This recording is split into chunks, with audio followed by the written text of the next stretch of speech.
కడపకు అవినాష్ రెడ్డి ఏం చేశారని కడప ఎంపీ అభ్యర్థి షర్మిల ప్రశ్నించారు. Rajoli project, Kadapa steel plant గురించి ఏనాడైనా పోరాడారా అని నిలదీశారు. స్థానిక ఎమ్మెల్యే రఘురామిరెడ్డి మట్టి మాఫియా, ఎర్రచందనం స్మగ్లింగ్లో మునిగి తేలుతూ ప్రజా సమస్యలను గాలికొదిలేశారని నిప్పులు చెరిగారు. వైఎస్సార్ జిల్లా మైదుకూరులో షర్మిల రోడ్ షో నిర్వహించారు. ఆమెకు మద్దతుగా సునీతారెడ్డి ప్రచారం చేశారు. వివేక హంతకులు ఓవైపు, న్యాయం కోసం పోరాడుతున్న షర్మిల ఓవైపు ఉన్నారని, ఎవరు కావాలో ప్రజలే తేల్చుకోవాలని సునీత పిలుపునిచ్చారు.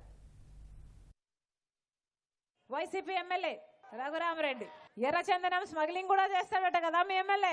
ప్రభుత్వ భూములని చూడకుండా కబ్జా చేస్తాడట మీ ఎమ్మెల్యే. ఇక మట్టి మాఫియా, ఇసుక మాఫియా అయితే చెప్పనవసరమే లేదు. మరి ఎందుకు వేయాలన్నా వీళ్ళకి ఓట్లు?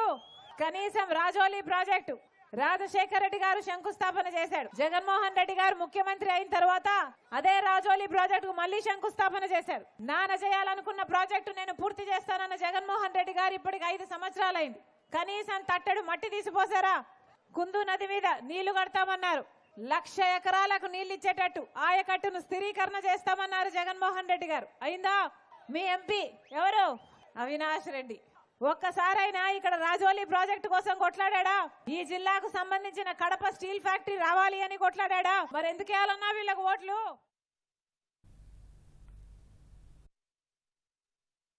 మన ఊర్లో నాయకులు ఎవరు అన్నారు, తిరుమల దర్శనమైనా జరుగుతుందేమో కానీ మన ఎంపీ గారి దర్శనం దొరుకుతుందో లేదో తెలియదు.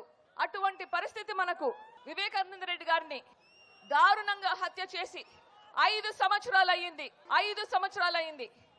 రాజశేఖర రెడ్డి గారు ఉంటే ఆ దోషులకు ఏమై ఉంటుందో మీరే ఊహించుకోవచ్చు. మీరు వైఎస్ఆర్ గారి ఫోటో పెట్టుకొని ఉన్న నిందితుడికి ఓటేస్తారా, లేదా న్యాయం కోసం పోరాడే వైఎస్ రాజశేఖర రెడ్డి గారి కూతురికి ఓటేస్తారా? ఆలోచించండి. రాజశేఖర రెడ్డి గారికి, వివేకానంద రెడ్డి గారికి న్యాయం జరిపించే అవకాశం మనకు వచ్చింది. ఈ అవకాశం మనం సద్వినియోగం చేసుకుంటామా లేదా?